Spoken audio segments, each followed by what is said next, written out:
Does it work? We'll see what happens. Are we live? Bouncy bouncies are going on over there. I feel like we might be pegging out a little bit. Well, Scott, I think we're on. Well, hi, Mike. Hi, Scott. Happy Wednesday. Happy Wednesday. Hump day. It is Mike. Remember there's that commercial with the camel? No. Hump day. Never mind. Pop culture TV references that are lost. I know. Why do I even bother, you know? It's to try to think of something that you would be more onto, in Richard III. Ah, yes, of course, quite. Scene 1, Act 1. Now is the winter of our discontent. Made glorious by the son of York, and all that lays interred in the ocean, or something like that. Hi, everybody, it's Mike Meyers.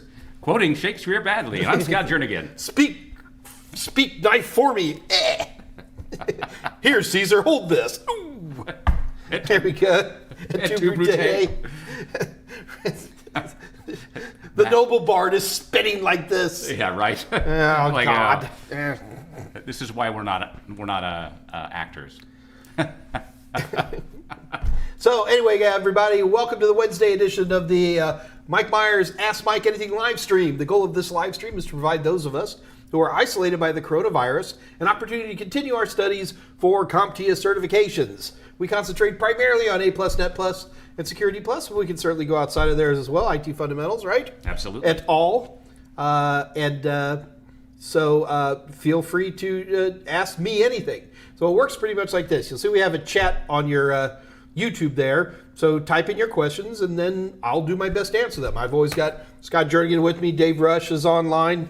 The usual cast of sweat hogs are. Does anyone even get that reference? I did, actually. Well, that's because you're also old. Well, there you go. But are also there who can help out as well. If you're the shy type and you want to just email me, my email address is michaelm@totalsim.com. If you're a gamer, I'm Senor Pepe on Steam. And when in doubt, just type in Desweds and you can find just about anything you want to know about me. And some things that you don't. No, yeah. We're carefully screened there, my lord. Now is the winter of our discontent made glorious summer by the son of York. And I used to be able to do Richard III. Sorry. Work on it for next Monday.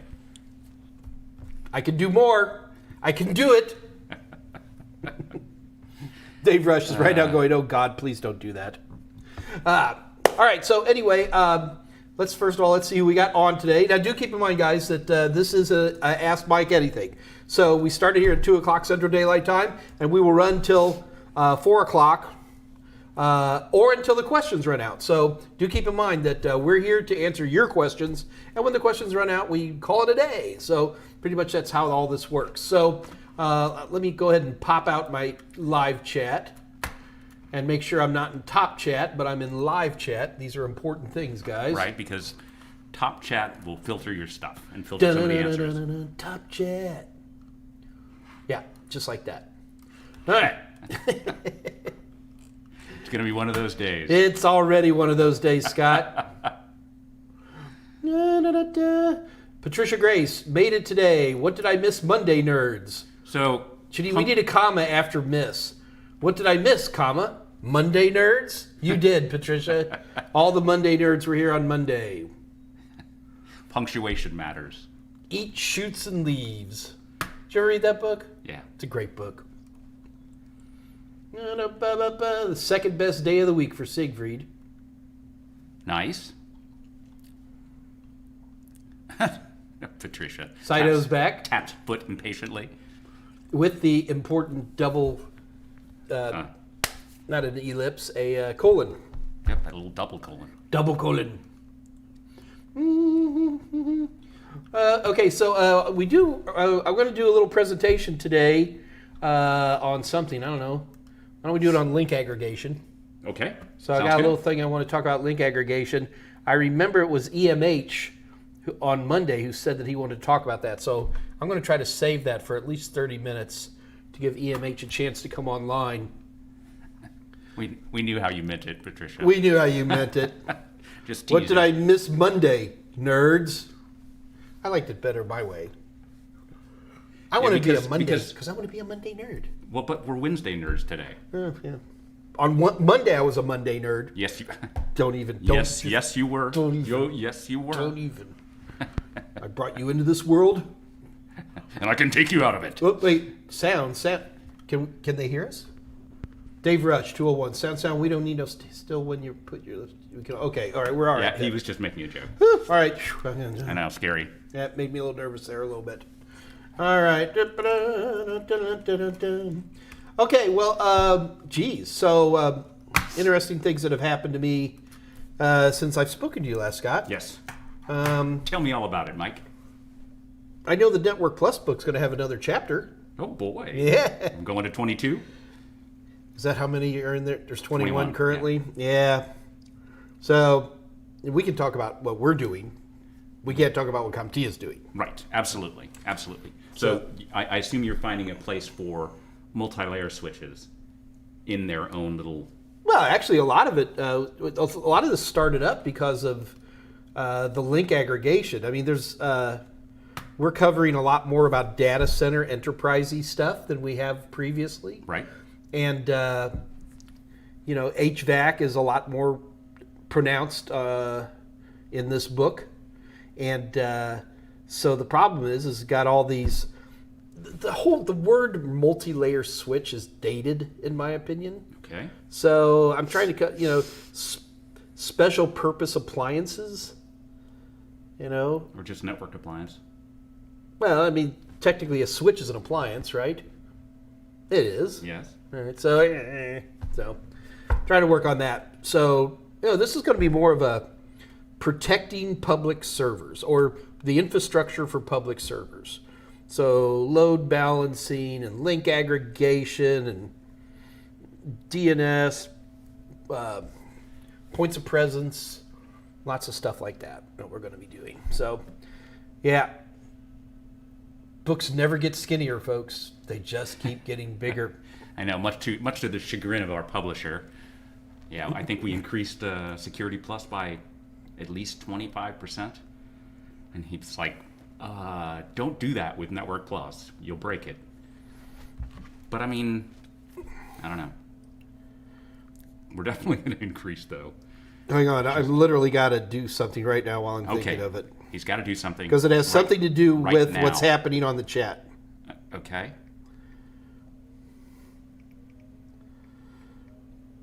Okay, I've done it. There we go. No, Andrew, I have still not got back to your friend. I am very embarrassed. Please bear with me. We've been a little bit buried this week. I know I said it on Monday, didn't I? I said I was going to come. You did. You did. I guarantee, if I don't get a hold of your friend this week, I'll give you $100. How's that? Whoa, and that's putting Everybody's money where his writing that mouth one is, down. Yeah, right? Well, it hit me in the wallet. That's my sensitive area. Yep, absolutely. That's my bikini area. What? You had to go with the vision of that, didn't you? I did. You're going to wake up at 2 a.m. screaming. I'm your wife's going to be like, honey, what is it? You're going to be like, I can't tell you. It's Mike in a bikini. It's worse than the juicy pants. I wore a bikini once. I did. I don't need that visual, Mike. I was in the 7th grade. It was a bet. Well, I made some money on it. Well, there you go. Yeah. So if I paid you $100, would you would you wear the juicy pants? You're gonna need a couple more zeros there, buddy. The rates are higher. Yeah, no, you're gonna need a little bit more money on that. Andrew says he'll be putting that $100 towards another SSD. So no, bet. Yeah, Andrew's like, good deal, works for me. It's on video now, Meyers. Don't contact my buddy, which I probably worked out some. There, Mike Keeney. I mean, there's so many things I want to say. I know, and just don't. Andrew and Tola would laugh their rear ends off, but I got to be careful. Jason. Jason, not the juicy pants. Get them. Where are the juicy pants? Grasp them. Right there. Great. I have been thinking. It's so much cooler when you hold them. Make sure they see the XXL. That really makes me feel better. Fat dude. No, we're going to get some picture of me and I'll be like this, Tell me that isn't going to be hilarious. It is going to be hilarious. So yeah, 22 chapters for the upcoming Network Plus book. That's, am I crazy or did that book start at like 13 chapters? It was much smaller in the beginning. Yes. But that's not our fault. This is CompTIA keeps adding objectives and they don't remove them. Getting CompTIA to remove an objective is like pulling teeth. Right. Because they'll remove it and then 3 years later they bring it back. Right. God, If how they many give times it does that clients- happen? Oh, can't say anything, but No, you can't. yeah. I I mean- mean, they left in. Michael Smyer is also assisting with the book and is kind of doing open field running. He's our main photographer. He's our only photographer. But there you go. But he's also our main photographer. Yes, he is. So I didn't lie. But he's not our Vermont photographer. Go ahead. So he flagged a bunch of stuff, dealing with modems and telephones and Modams. uh, I prefer the California pronunciation. CompTIA has not removed this stuff. I mean, it's just like I haven't remember seen a years modem ago. ISDN used to be on the Network Plus. Yes. And I remember complaining about taking it off, and then I got all these verbiage from, there was this entire industry of people who do voiceovers for commercials and stuff, and they were doing them out of, this is way before COVID, folks, and they had a perfectly functional ISDN network that had been set up by one particular vendor of this thing, and nobody wanted to change it, Right. And but there's still plenty of ISDN out there too. What is Dave Rush texting away? I don't know. I need to put on my glasses because the font is tiny. You can make the font bigger, or you could wear glasses. I know. I'm talking crazy talk. Ooh, look at that. The Hey, font. I made the font bigger. The font's bigger. I can see. It's a It's miracle. True, it's true. Tolowit, does Mike have a Spider-Man suit? Oh no, he's it's a tabard.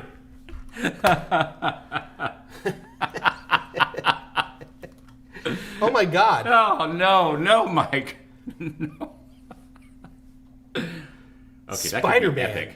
Oh, For we Halloween. know a lot of people who have that same tabard. A lot of people. That's true. All right. Okay, Mike Keeney, that's still going. Uh huh. Jason Helms, you literally hadn't seen the. The juicy pants. No, he had. I guess he hadn't seen him up to this point. So at 211, Andrew actually asked a normal question. How common are 0-day vulnerabilities? It seems like a pretty big deal when it actually happens. 0 days happen every day. The problem is most of the 0 days that take place are so specialized that unless you're on CVE or one of the big databases, you're not really going to be seeing it. The scary 0 days are the ones like we can make any Windows system reboot, and then everybody hears about those. But 0 days take every day, multiple times a week for sure.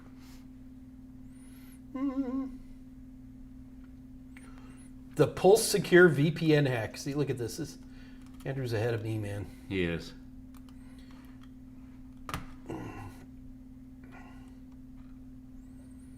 I'm gonna have to look that one up, Andrew. I've got it queued up for later. Pulse Secure, yeah. Okay. So many.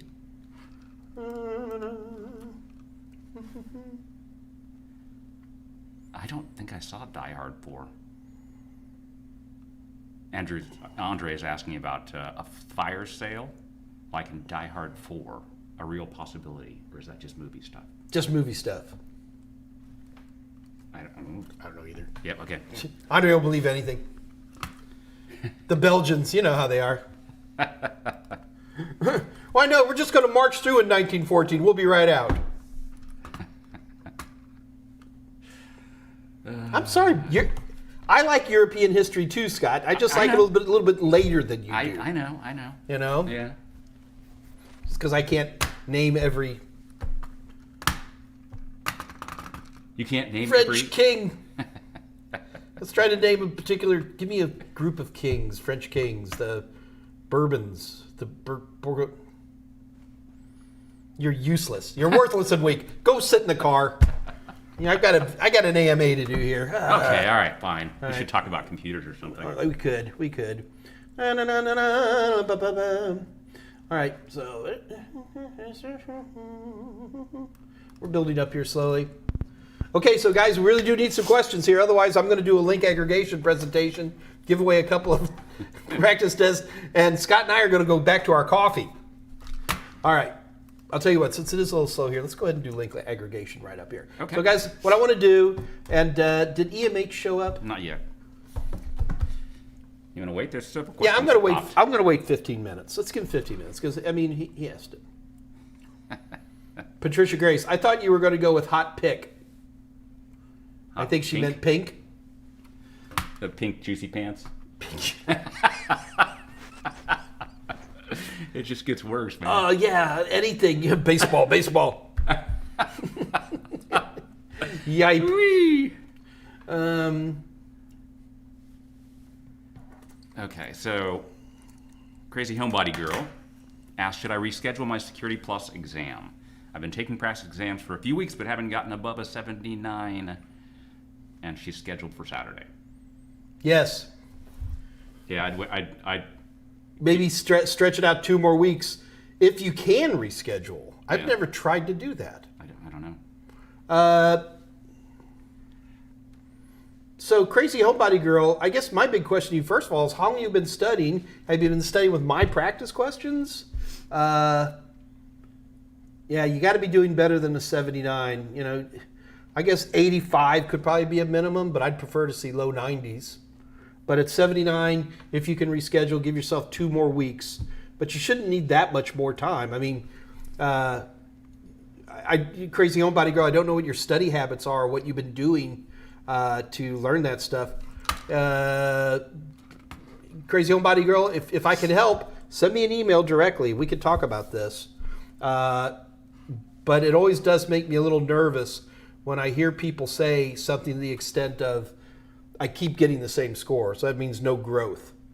So that would make me concerned. Yeah, give yourself a couple more weeks if you can. So 215, Andrew asks, does the U.S. employ independent contractor hackers to attack hostile countries, or are we more defensive? Or maybe we just don't talk about it. Yeah, well, nobody knows is the right answer, right? Yeah. I don't think we've even come out and said that we did Stuxnet. No, because Or that did it would with the that would Israelis. have inferred Israel with it too. I don't believe that the U.S. would hire independent third parties just because of the amount of controls necessary, the amount of data that would have to be given to those other parties Right. is not something that, you probably need a badge just to be able to get to that point, or you're an analyst. You certainly need a top secret Yep. clearance. None of these things come cheap. I would doubt, Andrew Hutz, that they would do that. So at 216, Pujan Kavi asks, when configuring settings in a mandatory access control environment, which one of the following, this is a straight up question, which one of the following specifies the subjects that can access specific data objects? Oh boy. Okay. Pujan Kavi. When conjuring settings in a mandatory access control environment, Configuring, not conjuring. I conjure. Configuring settings in a mandatory access control environment. Okay, so I know this is not a total seminars question. Which of the following specifies the subjects that can access specific data objects? Owner, system administrator, user. So mandatory access control is based on the concept of labels.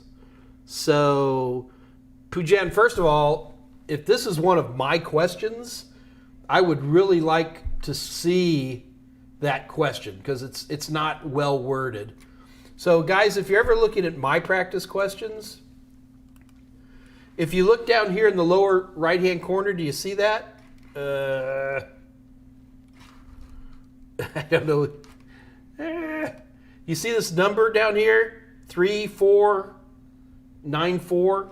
So that's the identifier for a particular question. So Pujan, if that question came from me, which I don't think it did, I would like to know what that number is associated with it. So many windows up. All right, but let me look at it one more time. Owner, system administrator, user. God, Pujan, I hate that question. Scott, do you have a... Not the fact that you asked the question, but the actual No, of course. wording of the question itself. Let's see if Pujan said anything. Pujan, I hate that question. What can I say?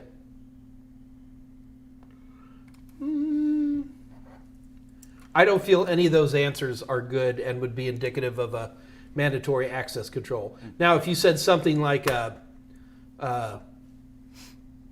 role-based access control, I'd go with that, right? In that case, it would be, again, none of those would fit there either. Role-based access control, you can define a owner. Yeah. Pujan says later that the answer that he's got on the practice test is C, but he doesn't know why.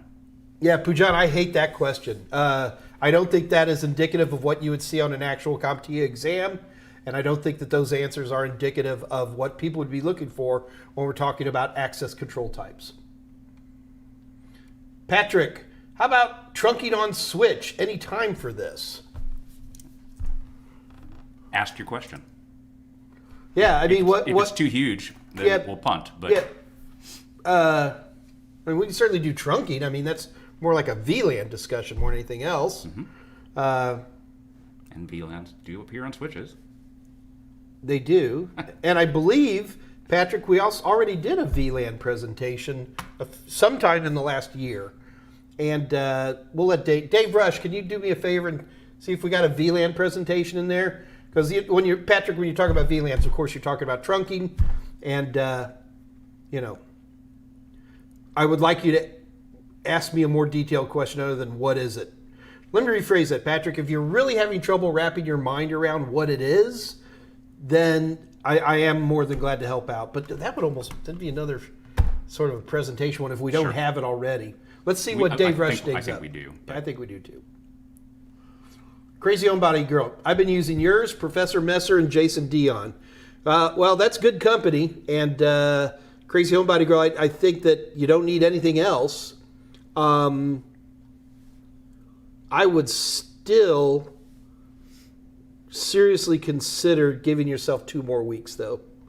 Because the other thing, and I always tell people to use more than one source, but the danger you run into is kind of like what Pujan just ran into here, where you have another source that's a little iffy and weird, and sometimes you don't necessarily have it.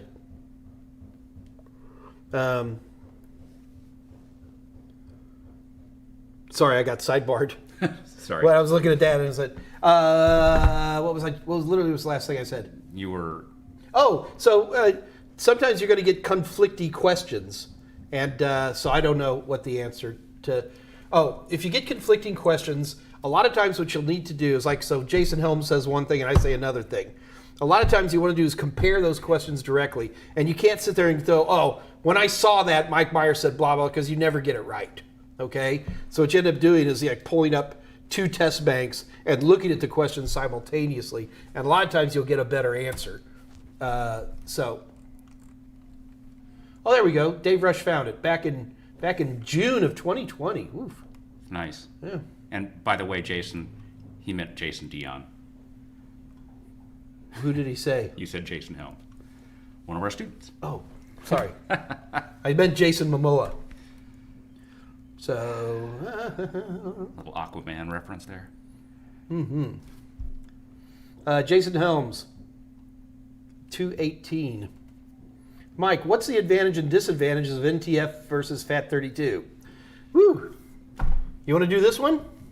Sure. Go for it, man. There is no disadvantage to NTFS. It takes up hard drive space. It does. It does. It also has all kinds of intense security built into it. that FAT32 does not. It supports gigantic file sizes and partition sizes. Doesn't suffer from any of the limitations that FAT32 has. The only advantage that I see with FAT32 is when you're using removable media, because it's completely, every operating system can read it without even blinking. So Yeah. most of our thumb drives are FAT32. And of course, NTFS has compression, encryption. And NTFS is the primary way that a Windows network provides authorization. So Yeah. you might use Kerberos for authentication, but when it gets down to who can do what on what resource, Right. if you don't have NTFS, you're unable to do that. Andrew Parrish. And Telowit and Dave are swapping 80s band references. Saidu at 218. Total Tester Core 2, my 88 and 91. Do you think I should schedule? Yes, you should schedule. Andrew, have you ever seen or tinkered with Red Star OS? No. I've heard of it. The North Korean Linux distro? Nice. No, I have not. Yes, Conjuring. You have to hold down the control key and say, I love the Imperious Leader every 5 minutes, or it erases itself. I like it. I like it. Teacher Russell. Teacher Russell, were you on last Wednesday? Last Monday? He watched it. He did watch it? Oh, okay, good. Never mind. Teacher Russell, what would be a good minimal amount of RAM for a laptop, mostly used for playing and experimenting with virtual machines? 16 gigs. Once you say VMs, Right. and the magic word there is minimal amount. 16 gigs. Andrew Parrish, this guy is a little off topic, but you guys up for Halo night tonight? Andrew, I can't do it. I've got an obligation. Nope. No Halo for me, man. Isn't Halo a console game? I imagine it's... Do you think it's on for PC Master Race people like us? I don't know. I've never played Halo. I have not either. I know Sarge is in there. What was the red and blue? Red The old- versus blue? Red versus blue. Remember that? That was That's a very hilarious funny. show. Oh my Yeah. gosh, that was funny. It's like a puma. I remember that one. Oh my God. We're gonna call it a hedgehog. Ben Gibbs. Well, so Ben Gibbs at 220, he's giving Crazy Homebody Girl some information. In my experience, I wasn't able to get above a 67 in the days up to my exam. That And would still scare me. passed, But yeah. then he says he passed with a good margin to spare. Ben, that's new information. Thank you for that. I'll definitely keep it in mind. Crazy Homebody Girl, you make your own call on this. She's gonna reschedule. I just scrolled like crazy. And Ben says that it was definitely for Security Plus, but he was hitting 67 tops and still passed. So Interesting. yeah. So yeah, Jason's like, oh, yeah, what did I do? And he called him out.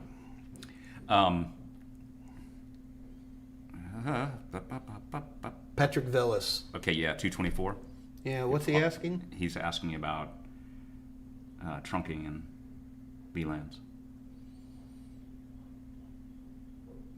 So Okay, well, I mean- Dave Rush posted just before you. He posted the AMA where Mike went into detail with a presentation on VLANs and trunking, and I would watch that.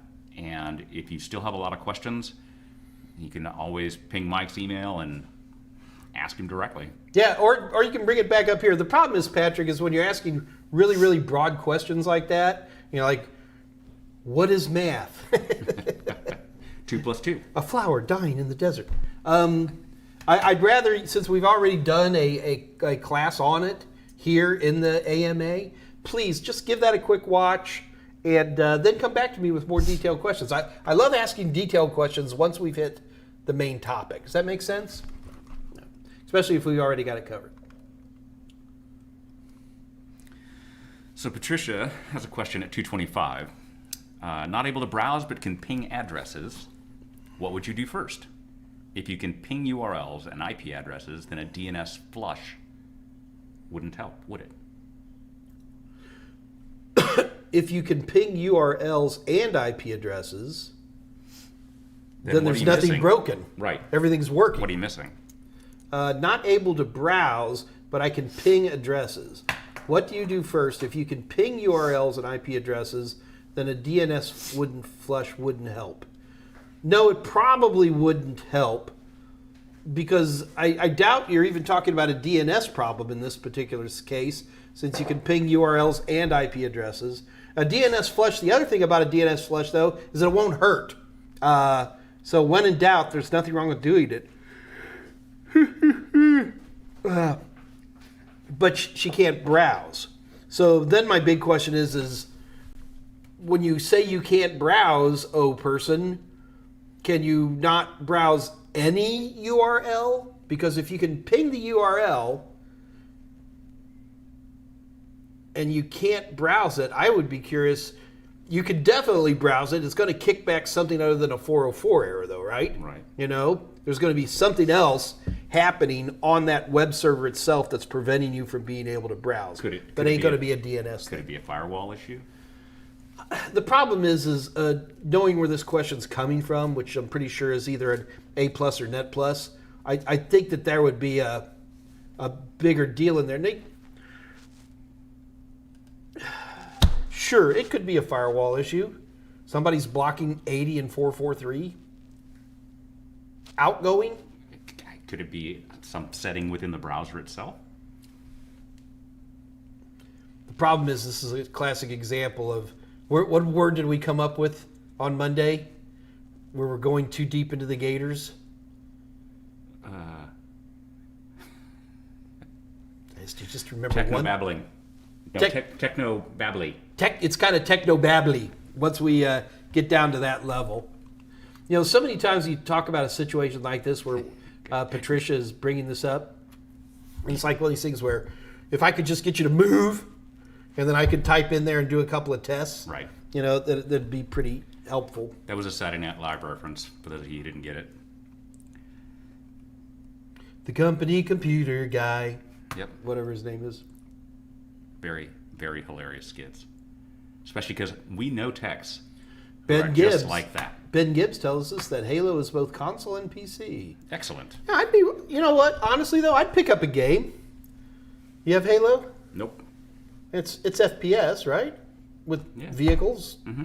Yeah, we've played those. Absolutely. The BFG. All the way back to the Unreal days. But I'm the president of Total Seminars. Inside joke.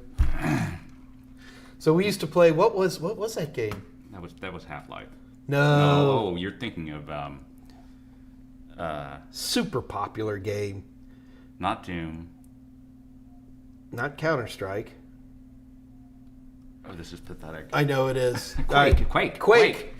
And Wow. we actually got to the point where we were reprogramming skins and reprogramming all the audio in it. And you had a baboon character called Oog. Oog. Yeah. And then we had all the Teletubbies. I'll tell you, playing a first-person shooter with nothing but yellow and red Teletubbies, that's an experience. Yep. But I'll tell you what, I'll pick up a copy of Halo. Oh Lord. If I don't write these things down, I forget them. You want to play Halo with us? Sure. All right.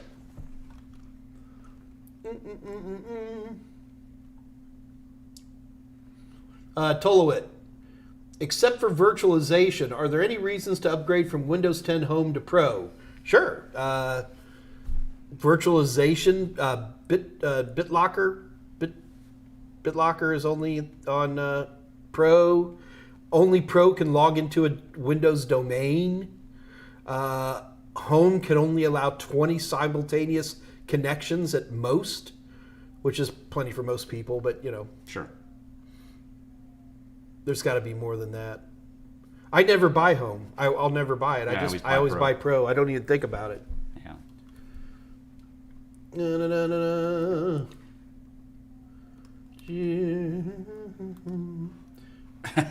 Tell it.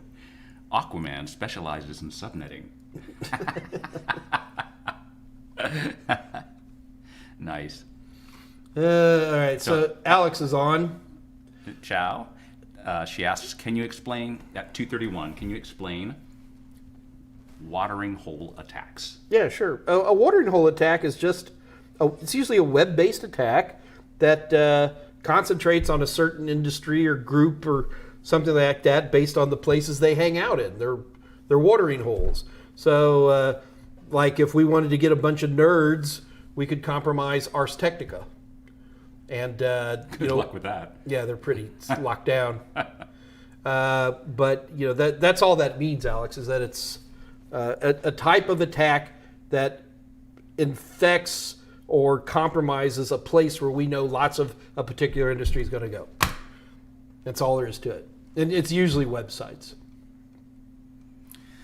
So Patricia is following up her. I just super scrolled. Sorry, I got it though. Okay. Sorry, I was able to ping a URL, didn't try IP address, didn't write that correctly. Well, the moment you can... One more. It was weird. I got the no internet globe with Ethernet and no internet with Wi-Fi. And it happened after a Windows update. All right, so everything else, forget the pinging. Let's just forget that completely. What we need to concentrate on is something probably deeper than that. I got the no internet globe, so let's start with that. Usually what I'll do, if I'm getting a no internet, I'm going to verify that I have the proper password. If it's wireless, it's the first thing I'm going to go to. Secondarily, I always try to go to a wired network. I find wireless that when it's broken can be a hassle, and if I want to just get that out of the picture, if there's some way I could get to a wired network. Now, I have a Surface Pro just like you do here, Scott, and I don't have an RJ45 on it. It's like literally one of the first laptops I've ever bought without an RJ45. It's too skinny. Literally won't fit the port. All right, well let's go ahead and take that out of the picture. But what's interesting is that she can ping a URL. So she can ping www.totalsem.com. I don't think, she's cached. She's got a cache. Okay, that could make sense. So Windows stores a history of your web pages you visited. And so you may have some cached pages in there. So the real trick, and I'm sure this would happen, Patricia, all you'd have to do is go to www.robotmonkeybutler.com or, Cheese.com. Yeah, that's the place I always go to is www.cheese.com. The reason I like it is, number one, I like cheese. Number two, it's easy for me to remember. And three, you've never been there. And four, it's safe to use in the classroom. Yeah. Whitehouse.com. Ooh, yeah, that was bad. Bad memories. Bad. Yeah. Yeah. So that would be the first thing I'd be looking at. But, the big issue here, the no internet globe with Ethernet. And no internet. So she's got two connections. Yeah. Man, I really would be concentrating more than anything else is, I'm assuming you're in some kind of small network. Can you ping the router? Can you bring the router's configuration screen up? That's all HTTPS. And that'd probably be where I'd start. Silas. I haven't seen Silas for a while. Greetings, Mike and Scott. Hope you are doing well. Are you doing well? I'm doing well. Just wanted to let you know I have a job interview tomorrow morning. Customer support. Yay. Engineering position. Well done. Good luck. I got a call from buddy on LinkedIn looking for jobs in Los Angeles. If anybody's interested in working in Los Angeles, I don't have all the details yet, but I will have them tomorrow. Send me an email. Looks to be a nice job opening up, or just wait. Let me get some details on the job because it's unfair to people, and Dun-dun-ba-dun-ba-bum. So at 2:33, Syed Hussein asks, "Hello, Mike. During the event of a voltage spike, what is recommended to replace first? Surge suppressor or power supply?" Well, any surge suppressor is going to work really, really well once, Right. and then it turns into a power strip. Yep. So I would replace the surge suppressor. But the problem is that, there's more to it than that. This is a classic. The second main reason people flunk CompTIA exams because they know too much. Right. If I've taken a knowing big spike, I'm breaking the system open. I'm going to look for blown caps.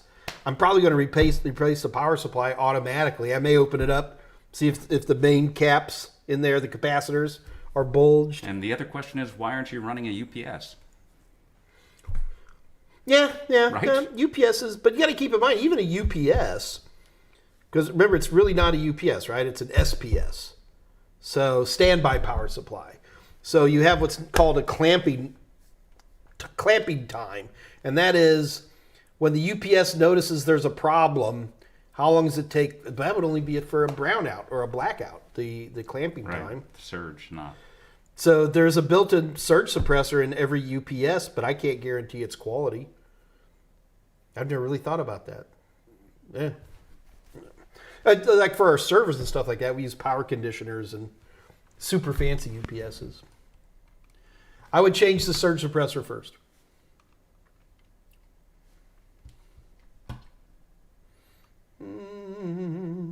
Oof. Okay. Are you scrolling like crazy too? Yeah. I just scrolled like crazy too. We were at 2:34ish. Choco Taco. You should get the Halo MC edition. And then he says it would be hilarious. I'm not quite sure. We should look into it. I don't know why it's funny, but MC edition. I'm going to check it out, man. I really got to contact Andrew Hutz's buddy. Yes, you do. Today. Otherwise, I'm going to owe Andrew $100. because you'll pay. I'll pay. And he'll buy a new SSD. Happily. Okay. Mike does pay when he blows a bet like Of that. course I do. Who wouldn't? Okay.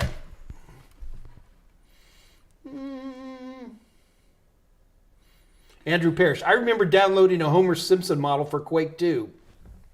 I remember downloading a Homer Simpson model too. We downloaded the same one, man. I think my favorite was the Half-Life deathmatch when I had the Mighty Thor, complete with the giant cape and everything.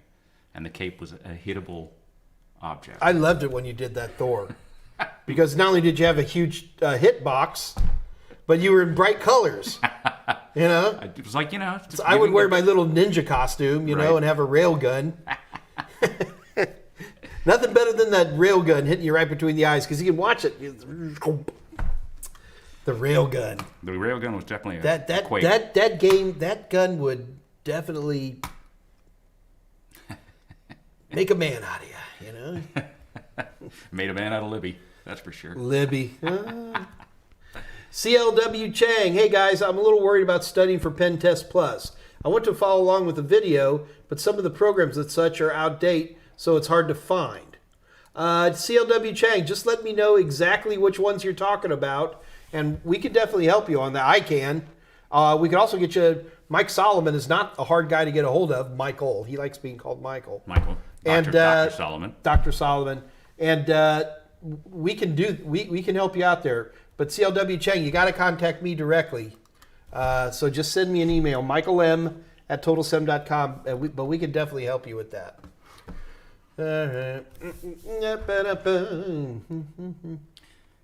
So 233 Nada D has a statement that is not quite making sense to me. What time? 233.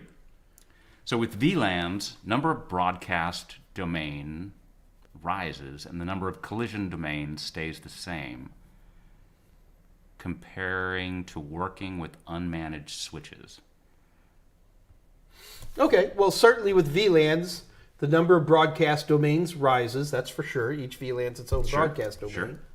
And the number of collision domains stays the same. I would disagree with that. I don't even like to use the word collision domain anymore because Well, to me it's a hub thing, a Right. old 543 rule thing. I mean, we certainly still have collisions. Although pretty minimal with switches. Well, you got to keep in mind, switches definitely go into hub mode a lot. They do. But with the VLANs, I know you like that term, but I don't. I can't come up with a better term. I don't like using the H word in the 21st century. There are times when switches get confused and they dump their switch table and act like a hub as they're quickly trying to rebuild their table to get everything right again. And But I'm not quite sure what you're asking. I agree that with VLANs, the number of broadcast domains rise, and the number of collisions domains stay the same. In a VLAN, no, it can't be, because even within a VLAN, I could definitely have some broadcasts that would kick in, right? Mm-hmm. Yeah, and I could have two devices arbitrarily broadcasting at the same time, and they would collide within the VLAN. Just thinking about this, to me, it sounds like you're saying a phrase that you've said a lot, right? You know what I mean? Mm-hmm. With VLANs, the broadcast domain goes up, and collision domain stays. I don't smell that, though. I just don't smell it. You'd have to give me a source on that, though.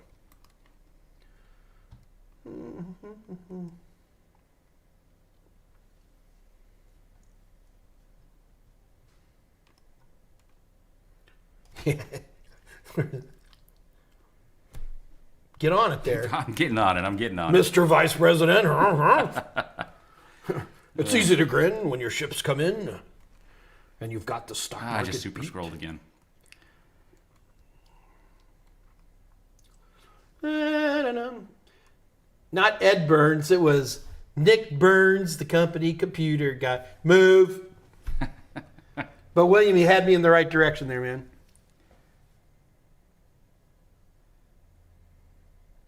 You're welcome, Silas.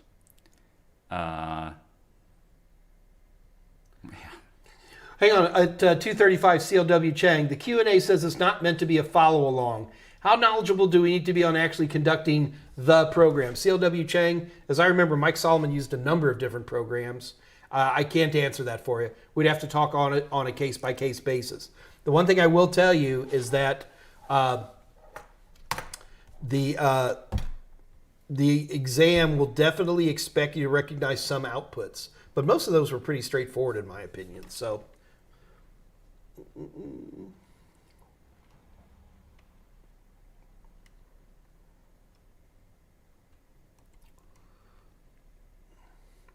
Crazy Homebody. So Crazy Homebody girl she rescheduled herself literally as we did this. Right? Because, people take your advice. Well, seriously, I Mike. guess.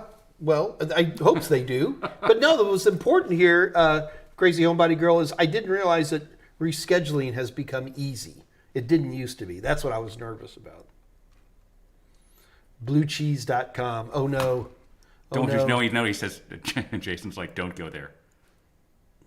Just right after he posted. So here, I'll do it. I bring up one of my safety browsers.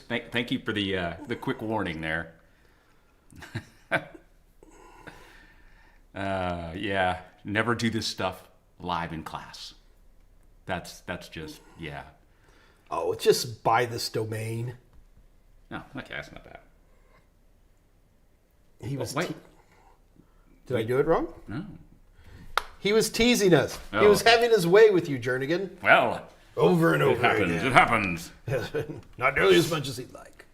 And Andrew, I'll move to LA. Wait a minute. The fish stick. First, welcome aboard, Fish Stick. Windsock reset? I don't even know what he's talking about, and it's still funny. Trumpet windsock. I think he's talking about Patricia's issue. Oh. Okay. Windsock? It's a little old. Yeah. 1010. Rocks for binary. No, Jason's like, don't go there. Not sure what will come up. It was a buy this domain, Parker.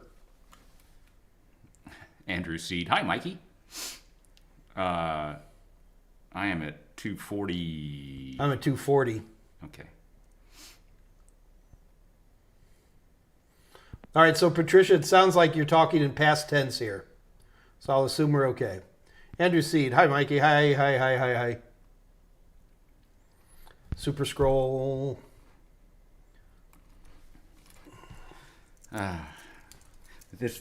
Just keep your glasses on. Vanity, thy name is Scott. Oh, what have I done? So we're looking for questions, and we do have YouTube super scrolls, which means we go from middle of the chat all the way down to the end suddenly, and then have to kind of go back and figure out where we are. Yeah, it is a little frustrating, guys, when we're looking for your questions. Crazy Homebody Girl just answered back. She said it was very easy as long as it's done at least 24 hours before the exam. I'll have to remember that. I didn't know that. Thank you, Crazy Homebody Girl. Tell you what, Scott. Hold on. Crooked JS 241 just passed IT fundamentals. Yay! Congratulations. Well done. The fish stick. What's your favorite sea creature and why? I like fish sticks. That's not a sea creature. It is now. What's seahorses? Speckled trout. Because they taste so good. Scallops for the same reason. So here in the Gulf of Mexico, we have an invasive species of shrimp called tiger shrimp. The tiger shrimp have a problem. They're big and they're delicious. So we've been invaded by these shrimp, and they're not really pushing out the native shrimp species, but but you can go down to the fish markets, and for $3.99 a pound, head on, you're getting 12 count prawns. Wow. I did not know that. Yeah, don't go to H-E-B for your groceries. I don't eat shrimp. So. You don't eat shrimp? I mean, I kind of do if it's there on the sushi, but okay. I don't go looking for it. Why are we friends? I don't know. How can we be friends? Are we friends? I guess so. What's that Fiddler on the Roof song? Do you love me? And the woman's like, for 25 years we've fought together and slept together and had children, and after 25 years, I guess we are. I'll explain why we're joined at the hip. So, Andre, I hear that. I'm so sorry. What? He tested positive. What? Whom? Andre de Geert. Tested positive for? What else would you test positive for today? COVID. Yeah. Oh, sorry, Andre. Don't kid around with that stuff. No. Yeah. I hope you're going to be like the vast majority of people who basically gets a cold for a couple of days and walks away from it. But, yep. Knock on wood. Yeah, Jason helped. That's from IKEA. You sure that's actually wood? No, it's medium density fiberboard. Andrew Parrish at 251. Hey, Mike, reading your Net Plus book. Who's the little cartoon guy called Nick? I don't know. Nick was your dude. You made him. Is that the ones also in Security Plus? No, these are not in Security Plus. It's your Man in the Box. It's the same kind of series of people, and obviously the network card was named Nick because. Oh God, I remember now what he's talking about. Yeah, no, it's these analogies come from strange parts of my brain, and then I have to manifest them somehow. And what I've discovered a lot of times, if I let professional artists, which McGraw-Hill is more than glad to do, but if I let them do the drawing from like scratch, they completely miss the idea. Right. So I end up having to draw stuff up in PowerPoint. And the problem is, you can't really just sketch haphazardly in PowerPoint. No. You're going to pretty much draw it. Right. And usually at that point, the only thing the professional artist can do is, put scales on it or make grass in the background. But, Right. so. Change the line weight. Yeah, that's it. I wanted a dash line. Helvetica. Nice. And yes, Jason Elm, tiger shrimp are delicious. J Baseball 362. Hello. Currently, I'm a level 1 tech in a public school system. A level 2 position is opening in the summer. I have A+. Any other ideas for interviewing to stand out? Yeah, either Net Plus or Security Plus from a certification standpoint. Those would be the two I'd be looking at for sure. Silas at 255. Let's say I get the job at customer support engineer and I get experience there. Would that help me get a job in cybersecurity? Absolutely, it would.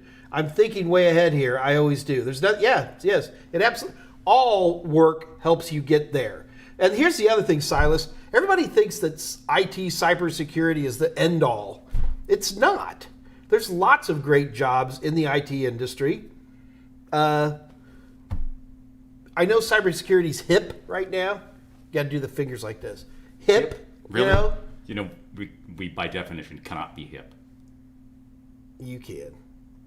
If you just combed your hair once. But everybody's always like, oh, I want to get in IT security. And there's plenty of jobs. There's all kinds of work. It's ridiculous the amount of work that's out there right now. Mm-hmm. So, yes.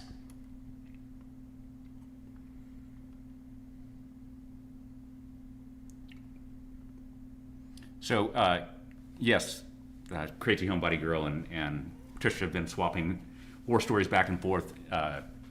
Taking the test once and passing is obviously the ideal. Yes. But yeah, there's still plenty of time to take 501. Yeah, it's still July 31st. Yeah, you've got plenty of time. Yeah. I mean, it's just now early May. Well, it's Cinco de Mayo. Yesterday was Star Wars Day. Today is Cinco de Mayo. Yeah. Today is Cinco de Mayo. How do you say today in Espanol? I don't feel so bad. Ahoy. You're just making that up. Mira. Ay, ay, ay. Bad Spanish. See? Halcyon 126. Boy. Right? It took me a second. I don't believe those guys. They're probably calling each other on the phone. And they're like, let's make something up that these guys... Hoy, how does that sound? Oi. Not hoy. Oi.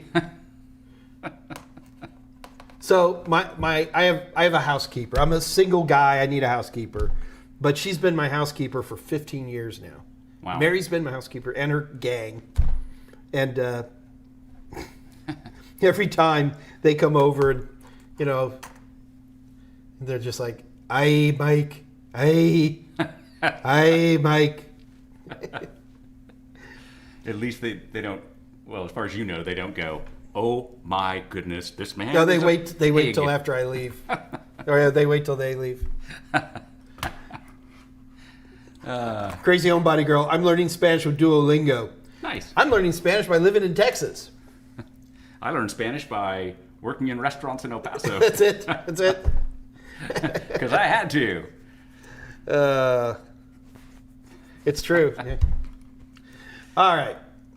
Okay, let's go ahead. I want to do a little thing on link aggregation. Okay. It's not a long presentation, but if EMH ain't here, well, he's blown. It's been an hour, and so EMH, this is for you, man.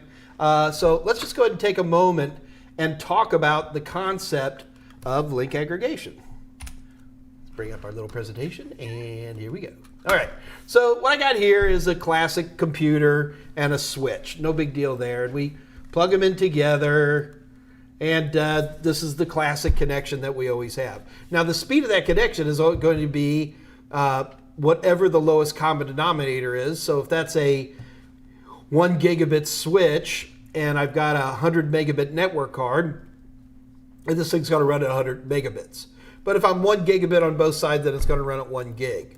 But that's if I only have one network card in there. So it's easy to find lots of systems out there.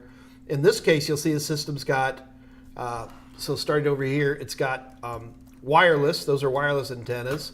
But you'll notice it also has 2 RJ45s. So if you've got 2 RJ45s, you can start doing some kind of cool stuff. Like, for example, one of the things you can do is run a second line. You see that? So in essence here, we've run 2 wires into a single system. So why would you do that? Well, there's a lot of good reasons. Oh, I hate that from a presentation standpoint. So why would you do that? You know how a presenter says that? Yes. I apologize. In fact, I get mad at the guys when they do it, and I just did it. How funny is that?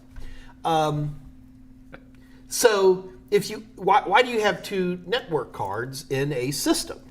And well, there's a lot of good reasons. One of them would be, like, for example, if you've got 2 ISPs, okay, and you want to be able to connect, or you want to have physical connections to 2 separate VLANs without actually having a single connection. Sure. Or you want to do experimental work with stuff and you don't want to use your main connection, so you have a backup connection on a separate VLAN as well to do whatever you're doing. There's a lot of good reasons to have 2 network cards, but the one I want to talk about is called link aggregation.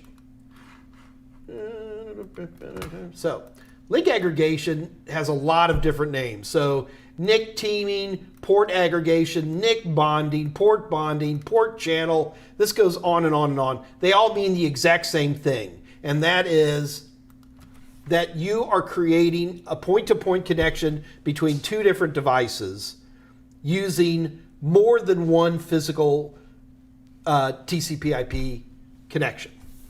All right, so let's watch this in action. So link aggregation works in a lot of different ways. Now, number one, why do we do this? The big thing is that it increases bandwidth. But you got to be careful here, because not only does it increase bandwidth, and/or it can also allow for failover in case one of your NICs die. In case a NIC dies, I got that right. So those are 2 reasons. We want to increase bandwidth, or we want to create some kind of failover. All right, so great. So how do we link aggregate? Number one, we can do it at the OSI layer 1, and that's just probably about the only example I can think of that quickly is like 802.11ac or AX, where we have multi-channel WAPs. And Scott, you've seen this like on a wireless. I want one of these. On a wireless access point where you see lots of antennas. No, don't quit. So it's like, is this a Johnny Carson show?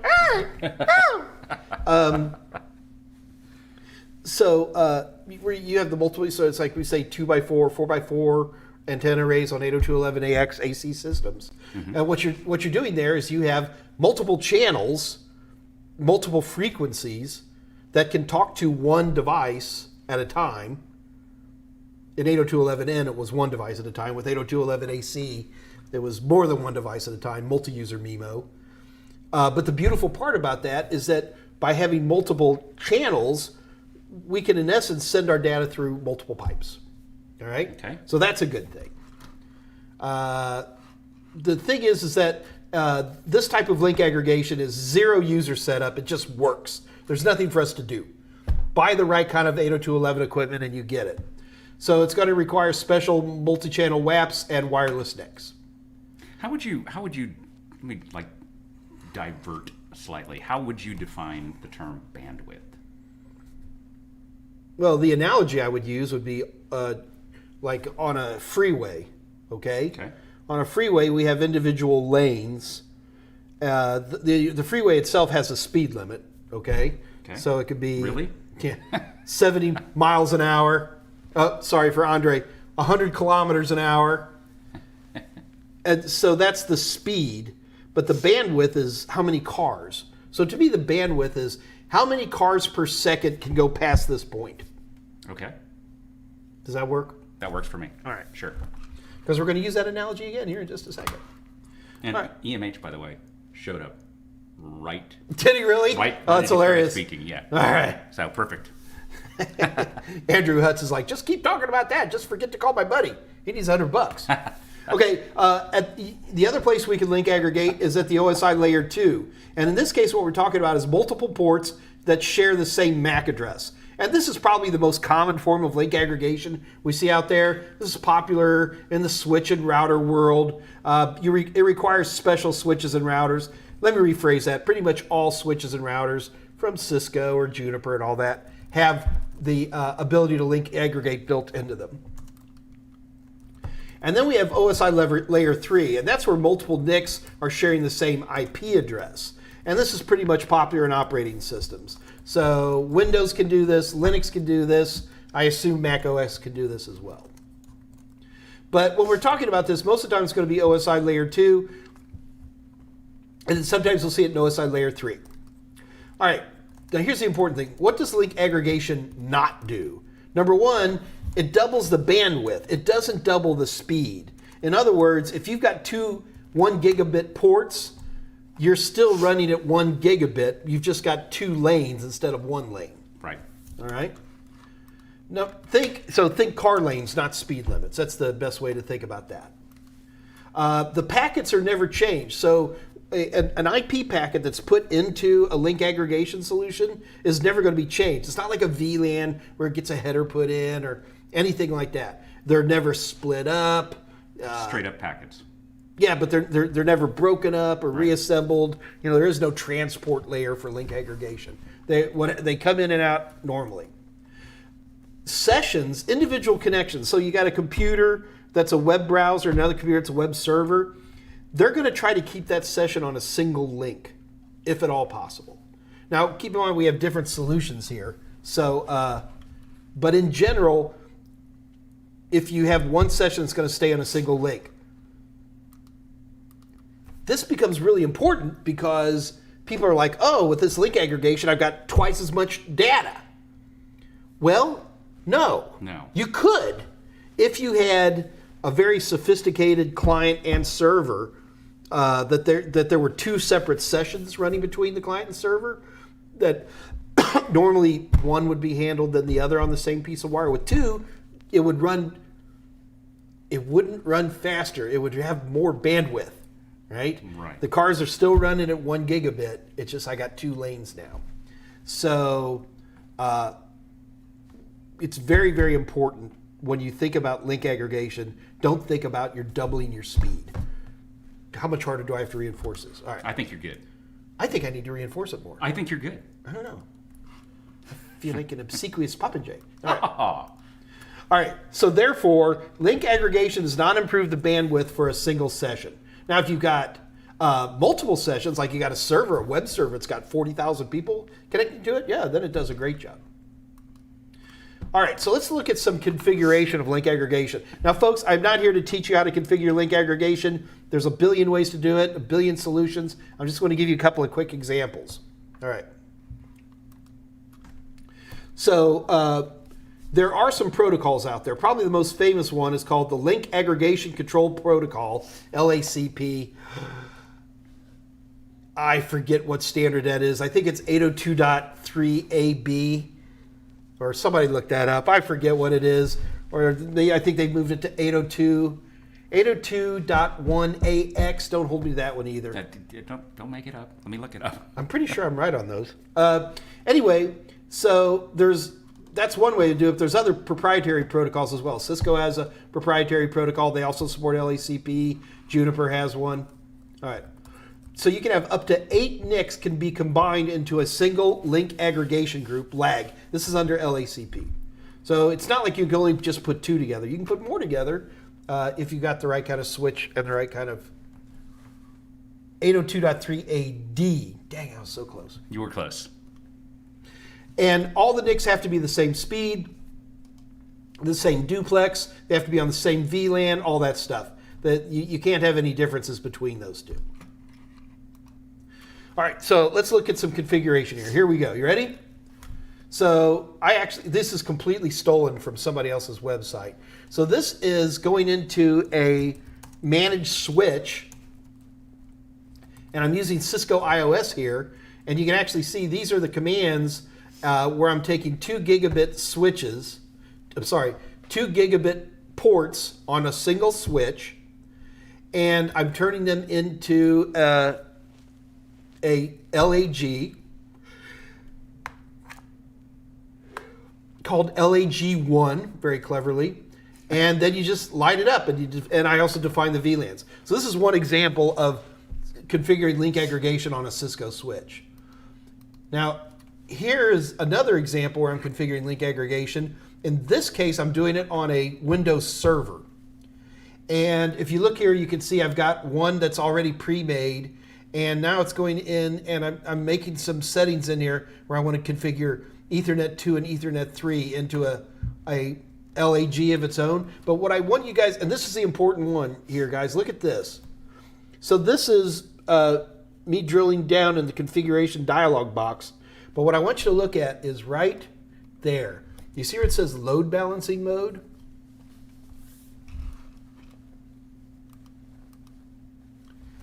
What does load balancing have to do with link aggregation? I don't know, Mike. Why don't you tell us? I guess it did kind of come out that way.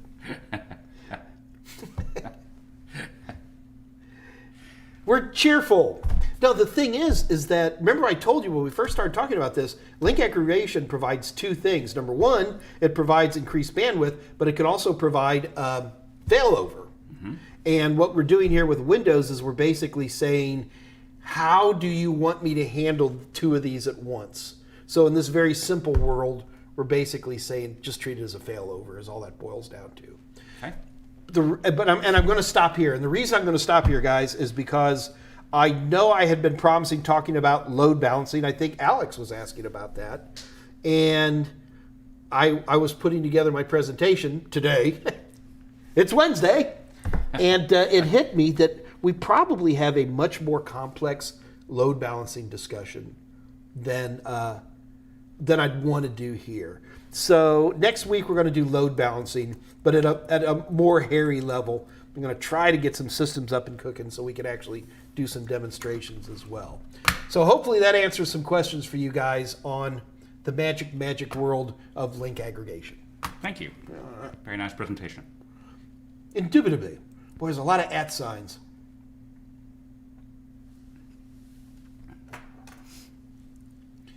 Uh, 3:09 p.m. Salem Ray. I take the Security Plus exam at the end of the month. What's the best way I should study for it? The best way, Salem, is the way that works best for you. I'm always a big believer. You always need three things to pass any certification. You need a book, you need videos, and you need practice questions. Everybody's different. A lot of people like to watch videos and read a book. Some people watch a couple of chapters of videos and read a couple of chapters in a book.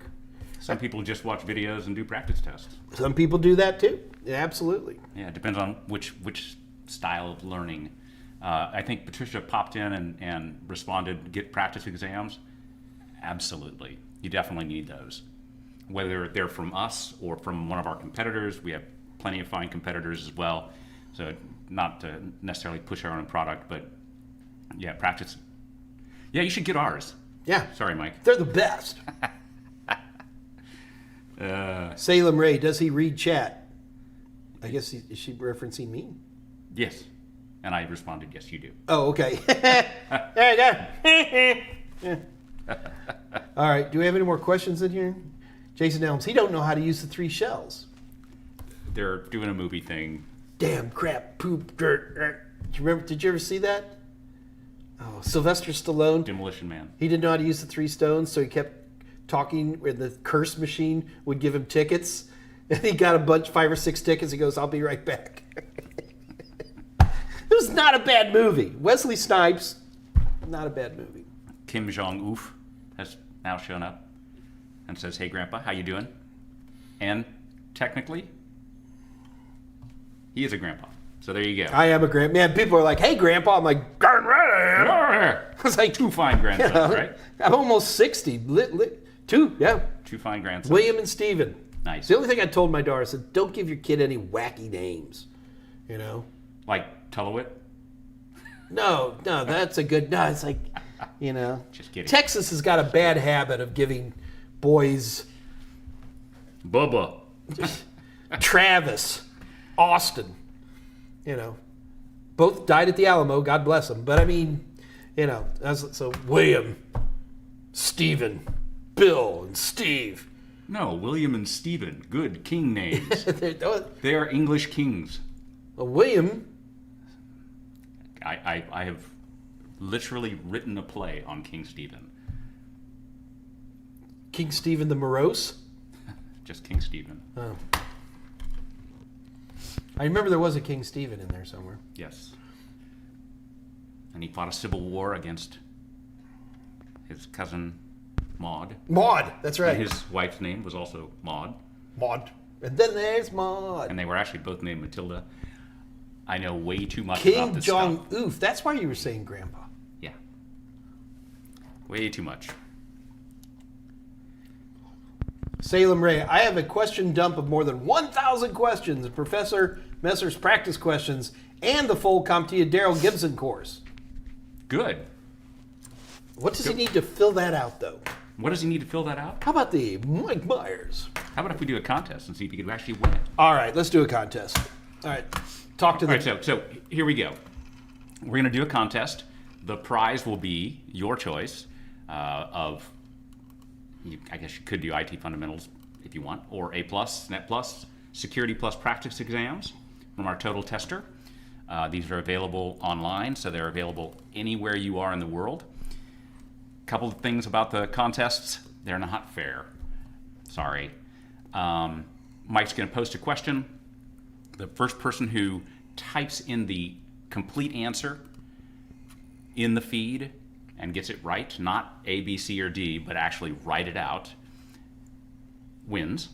And it's the person who shows up first in my feed. Not my feed, his feed. So it will differ, because your answer is always going to come up first in your feed, right? But just because of the way the internet works, it might be behind somebody else. If you want to play but not win, which a lot of you will, just go ahead and type in your answer and then say Pass. Yeah. And then we'll just go on, and it'll be fun. I'm ready. So we're going to do a question from Security Plus today, guys. But this is I think this is an easy question. In fact, I think it's almost a giveaway. This is one of these questions, whoever reads it fastest is probably going to get it right. So, okay, guys, here we go. You ready? A Linux user, Roberto, stores sensitive drug research files on his laptop, man. After some time, the laptop is stolen from his office. What could he have done to prevent the theft? I'm not going to read the answers, folks. If you know the answer, type it in. Do not type A, B, C, or D. Yeah, we got started. Yeah, I thought that was going to be too easy. That was an easy one. Yeah, but we did it. We did it. Yeah. We did it. All right. Absolutely. All right. All right, so I'm pretty sure the answer here is secure the laptop with a cable lock. Let's check our assistance window. D is correct. Check your answer. Okay, cool. All right. Who's the winner? CLW Chang. All right, CLW Chang, congratulations to you, sir. You are the winner. CLW Chang, in order to get your prize, you have to send an email to Kathy Y. That's Kathy with a K, KATHYY at Total7.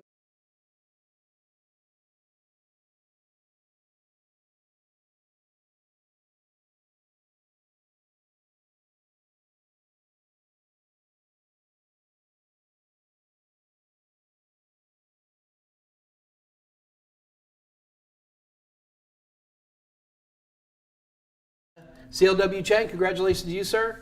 You have won the big prize. That was far too easy of a question. And CLW Chang, why don't you email me directly, scottj@totalsim.com, and we can talk about other practice exams. Fine. He's already got Security Plus. Oh, we lost our switch. We lost sound on the switch screen. Did we? No.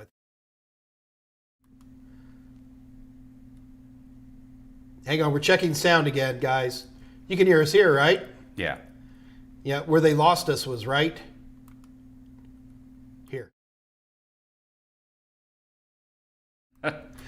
We'll have that. It was on the you win screen. It was on the you win screen where All we lost sound. Thanks for the heads up. Oopsie. Yeah, well, I will fix that right away. All right. All right. I think. Are we out of questions? We are. All right. Wait. Can we get other practice questions? No. CLW Chang, you can get anything you want. Do you understand? We just happened to do a Security Plus question for the competition. You can grab anything you want. It doesn't matter. Grab whatever you want. You heard it from him. Yeah. And in the email to Kathy Yale, just tell her what you want. Yeah. No, I think we're okay. Yeah. Yeah, a little glitch on the new screen that you made. All right, guys. So it looks like we're running low on questions, so I guess we'll wrap it up. Also, do keep them. What? Discord? Are you going? I was about to go there. Okay, let's go there. Literally about to say it, and you so rudely interrupted me. I'm so sorry, Mike. I'm so sorry. Guys, if you ever get a chance, there's a wonderful Irish sitcom from the mid-1990s called Father Ted. And if you ever get a chance to watch Father Ted, it's hilarious. Because one of the fathers, he's got the milky eye, and he's really kind of rude. And he yells at the bishop. The bishop goes, "You must apologize." And he looks at the bishop. He goes, "I'm so very..." It's funny. I like British humor. I guess you had to be there. Yeah. All right. Anyway, guys, there is a Discord channel out there. It's not my Discord channel. It's not Scott Discord's channel. It's not a Total Seminars Discord channel. It is the unofficial Total Seminars Discord channel. Run by our buddy Jose Braden, along with a cast of thousands of ne'er-do-wells and sweat hogs and other dangerous types like that. Or what did they call in Great Britain in Victorian time, the guys who built the railroads? Navvies. Come on, Mr. British history. That's way past my time. Victorian, sorry. Victorian. Is that even history? That's like yesterday. George the First, and that's it, you know? Good Lord. All right. Father Ted is a legend. Alan Duggan said Father Ted is a legend, and you are right. The Fish Stick IT crowd, the IT crowd is good.